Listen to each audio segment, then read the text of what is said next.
une policière débutante, participe à son premier entraînement. Il est évident qu'Anna a beaucoup de talent. Puis vient l'épreuve où il faut retenir sa respiration. 2 agents n'arrivent pas à résister et remontent rapidement à la surface.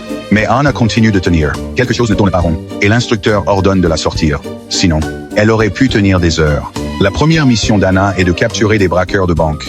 Mais elle les confond avec des gens normaux. Et leur dit même de monter dans la voiture et de s'enfuir. Elle finit aussi par frapper le directeur de la banque, qui les poursuit. Ainsi, Anna laisse échapper les voleurs. Par chance, il reste une arme sur les lieux. Il pourrait utiliser les empreintes pour identifier les suspects. Mais Anna les efface accidentellement. Elle est renvoyée de la police. Cependant, son père est le ministre de l'Intérieur.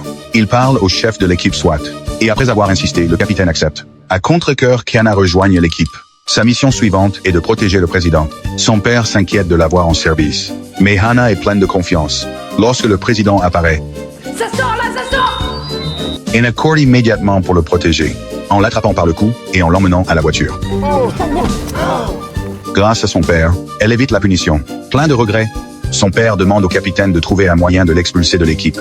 Ainsi, le capitaine lui assigne une tâche de surveillance ennuyeuse. Mais Anna la prend pour un jeu.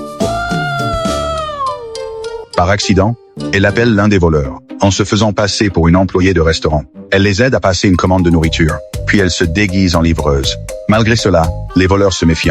Anna lance immédiatement une attaque, et le reste de l'équipe entre en action. Ensemble, ils parviennent à arrêter tous les criminels. Anna accomplit la mission à la perfection. Mais son père, furieux, réprimande le capitaine, et lui ordonne de la renvoyer dans 2 jours. Peu de temps après, l'équipe SWAT reçoit une autre mission, cette fois extrêmement dangereuse. Anna insiste pour y participer, et ils font irruption dans une usine. Et les terroristes ouvrent le feu, à un moment critique. Anna pousse son coéquipier et tire sur l'un des terroristes.